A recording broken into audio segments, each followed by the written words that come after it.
So I want to know what following the Islamic faith has done for your life personally. How has it helped you put yourself together?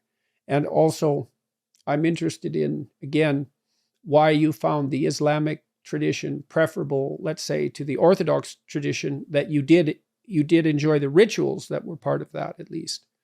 So let's deal with practical issues first. So yeah. In terms of why I chose Islam, I mean, I'm not completely convinced that I chose Islam. I mean, in some ways, Islam chose me as well. So it's, guidance is a very strange thing for people. Like, I saw an inevitability. When I look back on what happened, I saw an inevitability of my embracing Islam. I had some very interesting experiences that could be termed mystical, or however you want to determine them. But the tradition itself, what struck me was, one, I got to keep all of the prophets that I believed in already, and I added, in addition, what we consider to be the final prophet. And just as very often Christians marvel at how Jews miss Jesus, Muslims also marvel at how Christians and Jews miss Muhammad. Although, to be fair to the Jews, they do acknowledge the prophet as a providential force, and they do acknowledge him as a Noahidic messenger preparing the way for the coming of the Messiah. So they do recognize that he was a providential force. At least the great, if you read George Kohler's book on Jewish theology, as a chapter on Judaism and Islam, and certainly the great father of Orientalism, Ignaz Goldziher, he actually said that he felt that Islam was the only religion that somebody of a philosophical bent could actually accept. And he wanted to really bring in the gift of philosophy into Judaism that had been, that the Muslims had so richly participated in. In fact, there's an argument that just as Judaism prepared the way for Christianity, it was Islam that prepared the way for a philosophical Western Christendom. Because if you look at the transmission of all of that knowledge that comes into Europe, it's quite extraordinary. I mean, St. Thomas Aquinas, who's 13th century, he dies in 1274, and yet he's the doctor of the church. Just look at the number of times he quotes Muslims. I mean, he calls Averroes the commentator. So I think Islam, one of the beauties of the religion to me is that you'll find whatever you're looking for in it. I mean, Islam, it has a very simple theology that anybody can understand. In Surah Al-Ikhlas, the chapter that says, say God is unique, God is completely independent, God neither gives birth nor was God born, and there's nothing like God. So it gives you a very simple theology that anybody can understand. And yet, embedded in that simplicity is an extraordinary complexity that actually created a metaphysical tradition that Western scholars have spent their lifetime studying. People like Henri Corbin or somebody. It's like Maxime Rodinson, not Maxime Rodinson, but the great Catholic theologian and metaphysician Jacques Maritain, recognize the genius of people like Al-Hallaj and things. So within the Islamic tradition, there's just an extraordinary spectrum. You can spend your entire life and have a satisfying life. And I know people that have done this, just mastering the recensions of the Quran and the qira'at, the actual oral expression of the Quran through the rules of tajweed. You can spend your life studying exegesis. You can spend your life studying prophetic tradition. You can spend your life studying the great mystics of Islam. We have the best poets in the world. We also have the best architecture. I mean, there's nothing like the Taj Mahal or the Alhambra Palace. And even Western architecture, if you read Stealing from the Saracens, she shows how some of the finest Western architecture was basically taken from the Islamic civilization, including Notre Dame in Paris. So you can find incredible, I know people that just came to Islam through music.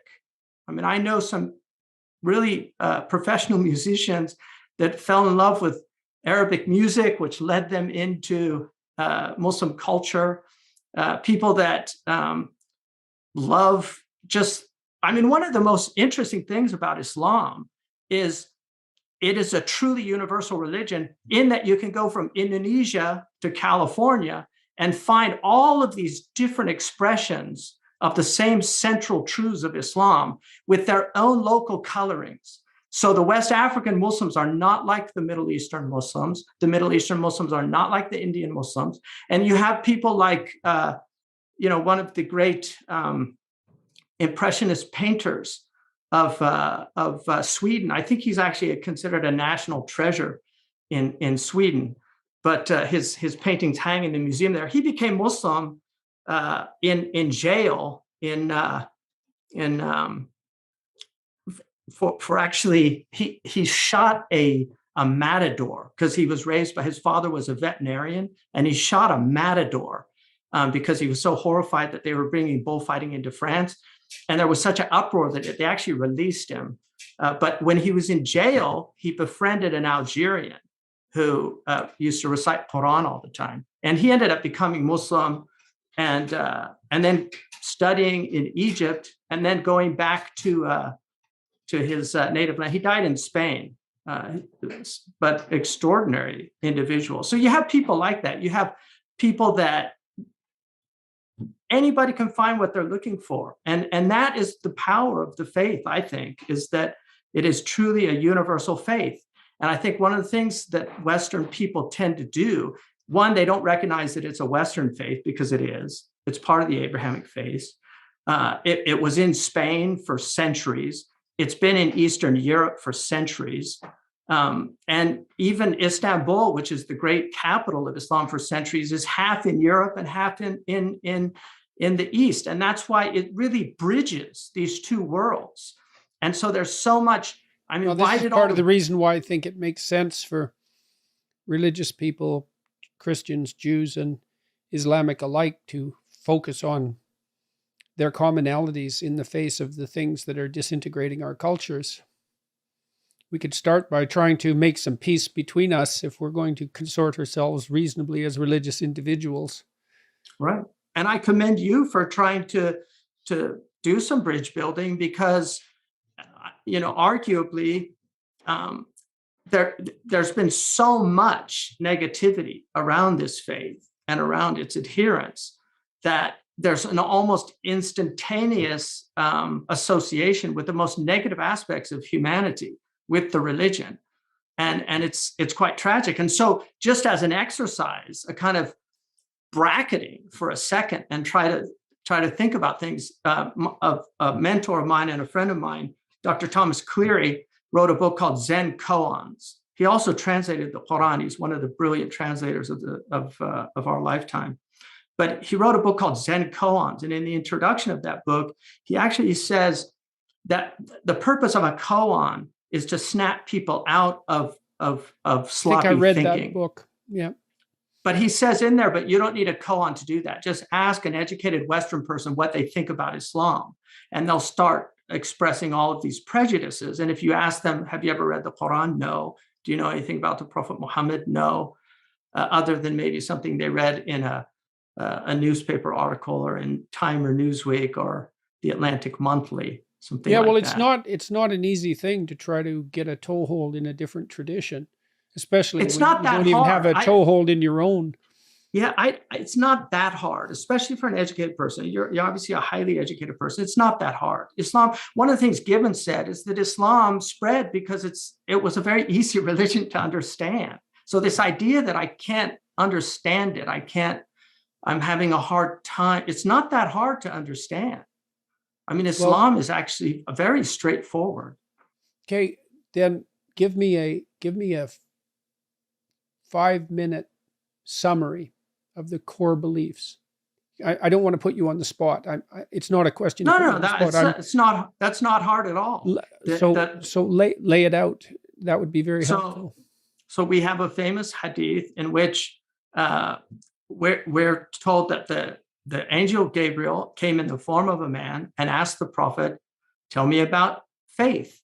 And the Prophet Muhammad said, faith is to believe that there's only one God, and that Muhammad, which includes all the previous messengers, is a messenger of God, to believe in angels, to believe in the books that God has revealed, to believe in the last day, the day of judgment, and to believe in the measuring out of good and evil, that good and evil is part of life.